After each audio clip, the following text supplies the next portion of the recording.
Hello guys, welcome back to my YouTube channel. तो आज हम आए थे बाइक का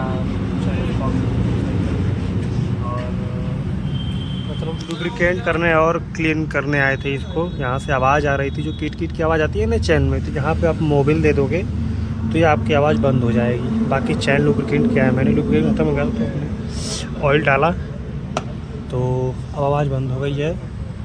तो मिलते हैं अब आपसे नेक्स्ट ब्लॉग में। बाकी छोटी मोटी जानकारी अगर आपको चाहिए पल्सर N250 के बारे में तो मैं आपको दे सकता हूँ,